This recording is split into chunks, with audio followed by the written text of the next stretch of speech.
Keith from Custom Works, and again, this is the follow-up to our unboxing kind of video on the Sniper 2.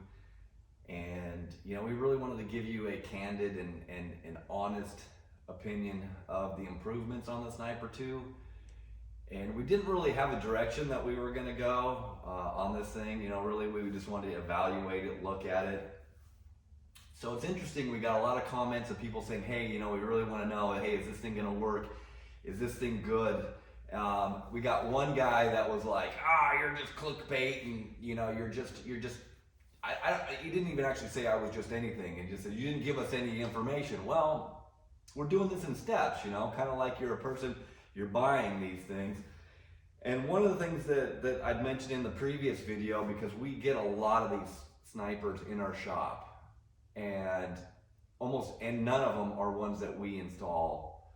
And most of them come in for tuning issues that turn into installation problems. So that's why the title of this video is, it's not always Holley's fault, or it's not necessarily Holley's fault, okay?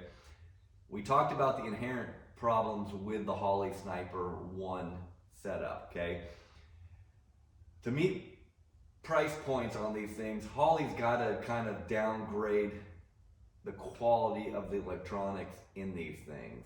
Again, like I said, if you buy a Holley HP or Terminator, not a Terminator X, but an HP or a Terminator, you're getting OE quality electronics, okay?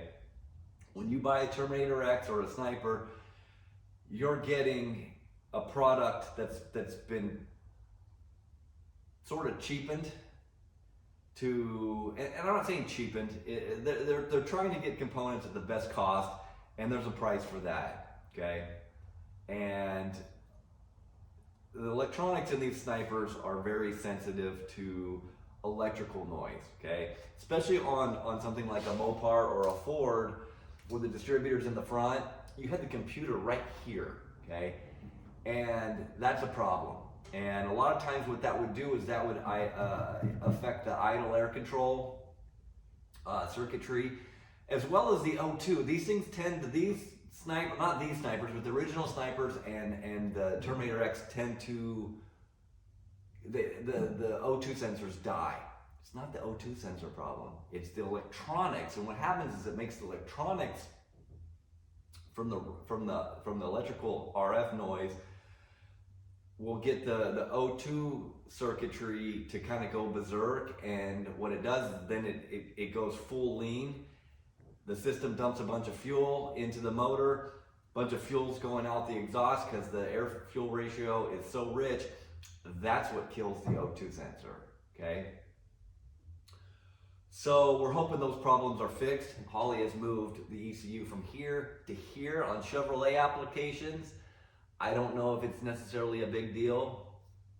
One of the things that we're going to show you as well is in probably maybe in the next video is the PDM. This car actually has the PDM. It's got the Hyperspark. It's got all the stuff on it. So this was a test vehicle. This guy was pissed. He had a Sniper. It never worked right. I didn't install it. I actually didn't even tune it. It came to me via somebody who used to work for me, and he worked on it, and he should have known better, okay? This came to me as, hey, it's a great running engine. It's the Sniper's the problem. So when we got in here and went to install it after the customer had actually removed the old Sniper, which we sent back to Holley. Now, that's not gonna happen. Some of the dealers got an option to send one back. We chose this one to replace it with the Sniper 2. And what we found were remnants of the old installation that were horrible. The wiring on this car was very subpar. The fuel system plumbing was not good. And so, one of the things that we had to do was replumb the fuel system. The new Sniper 2 does not have a fuel pressure regulator on it. We ran it and we deadheaded it. If you can see, there's a plug here, it was deadheaded. We ran a filter regulator. The customer had one, and it happened to be from Tanks Inc., and all those leak. if you look at the inlet that goes into that filter, the adapter that goes to an AN fitting, if you move that thing around at all, it sprays fuel out. So we had that problem, we fixed that. Got it installed, went through, I actually used the handheld wizard, set it up to fire it. We didn't have the cable yet for this thing. I do have one. In our next video, we're gonna go through some tuning sequences. But I'm gonna tell you something, and this is something we find all the time. This is people are bad mouthing the Holley, and I'm not saying that the Holley, the Sniper doesn't have issues at times, because when the Sniper works, it works great, and there's times that it doesn't work great. Okay. We fired this thing up, and it was idling really bad. Okay, and so with the Hyperspark, you know, first thing we did, we set it all up, got in here with a timing light, confirmed that the timing was set right. We're trying to keep this thing running, and it's running really horribly. Trying to set the throttle blades, you know, like I said, we'll go through a lot of that stuff on how to do that stuff. But we got this thing running, and one of the things that I noticed on it while it was running was the map sensor reading, the KPA, okay? That's telling us how much vacuum the engine is making, right? And so typically the normal atmospheric pressure is somewhere in the high 90 kPa, okay? That's just atmospheric pressure. That's zero vacuum per se, okay? That's also what your engine's gonna see at wide open throttle, okay? So if you look at your fuel map, you've got RPM running this way, and you got KPA running up and down vertically.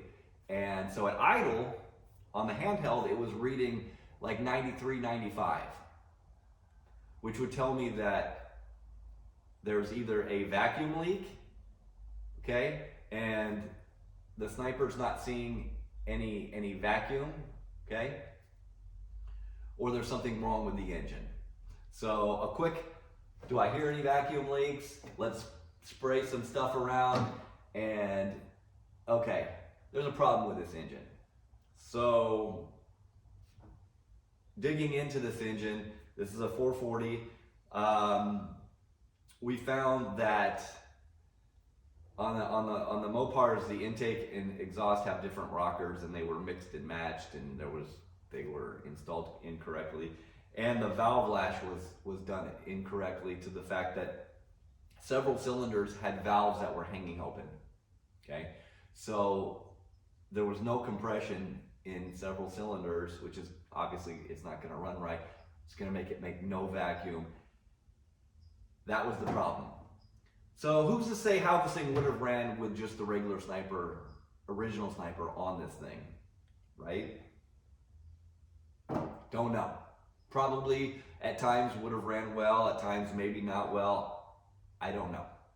Okay, we didn't have that opportunity to know. And again, a lot of what we get are engines that don't run well, and that's why people put fuel injection on it. They say, damn it, this thing won't run on a carburetor, I'm going fuel injection.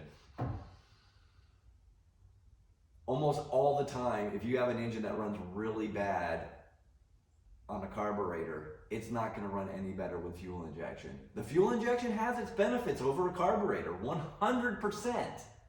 100%. Your tunability, all these things, these great things that you can do with the tuning of the fuel injection, that is just a lot of work to do with a carburetor, and not to mention your cold starts and whatnot with the EFI is going to be so much better. But if your car runs horribly on a carburetor, you need to make sure that you don't have an issue with your engine. And when we get a lot of these cars in here, that is the case. A lot of times it's poor wiring, it's installed incorrectly.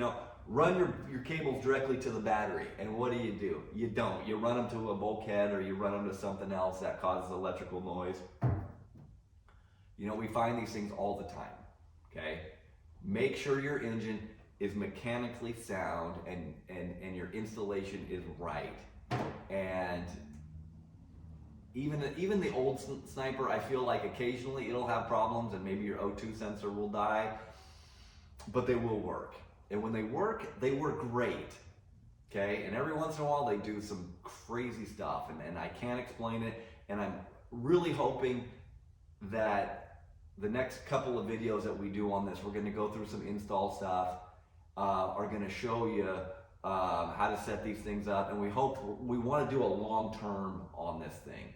For some reason, the 100 snipers that I've probably worked on and tuned and played with over the last 8 years, 7 years, I don't know, since these things have been out, we haven't been really able to have anything long term per se. I do have one customer that it just keeps killing O2 sensors, and so he's upgraded his to a Terminator X throttle body system. So, we'll see how that works out. But hey, I appreciate you watching this video. We're gonna make more on sort of the process that we do when installing these things and also tuning them. People think that the learning is going to tune this thing for your engine. The learning is gonna tune the Holley to the parameters that you set it up to. And what we're gonna talk about in the upcoming videos is the parameters that are set up that you go through, and when you select your engine displacement, your camshaft type, what you're gonna find is those aren't necessarily optimal for your engine setup, that combination that you have. And so what we're gonna do is we're gonna go ahead and show you what we do to take that information that's in your base tune that you set up with the wizard on your sniper. We're gonna show you how we tailor those to what your engine specifically needs. And it's gonna take it really to the next level, okay? And that's something that we do with customers' cars that come in, and that way you can get full benefit of everything. And again, we recommend, if you're gonna go sniper, do the Hyperspark as well. It's having that kind of control over your ignition timing and your fuel is really a great thing. It really is. So watch for our videos, like, subscribe, and do all that stuff so you get notified when we make a new video. So, we're not here to make money on this stuff. We're really just doing this because we like to do it. We are a Holley dealer. If you need any of this stuff, we can get this stuff for you. And we've got the customer service to support the products. Again, we're not promoting, the Holley products, but I'm a big fan of the Holley stuff. We do a lot of LS swaps, and I run them on all my own stuff. I do obviously recommend the higher end stuff. The HP, the Dominator, is really good stuff. So if you're thinking of going LS, sometimes spending a little bit more money on the better ECU is the way to go. Okay, just point that out there. Okay. So anyways, look for the next videos, and we'll walk you through a little bit here of what we got. This is the Sniper 2 unit installed. We got the Hyperspark. Okay. We also got the PDM on it, and we wanted to try that out, to basically see as a system how well this stuff works. So, hey, we appreciate you watching, and again, watch for the next couple of videos. I think we're gonna have some good information for you on how to set these things up properly to tune them to your engine. Okay, the learning stuff isn't.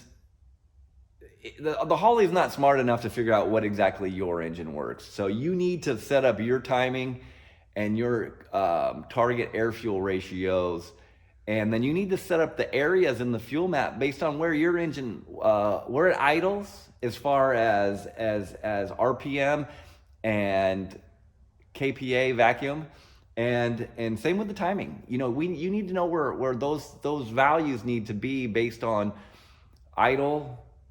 Wide open throttles is easy, but cruise, your cruising speeds and all that stuff. So the Holley doesn't know where your engine is gonna run at those things. So we can help you with that stuff, and keep watching. Thanks a lot.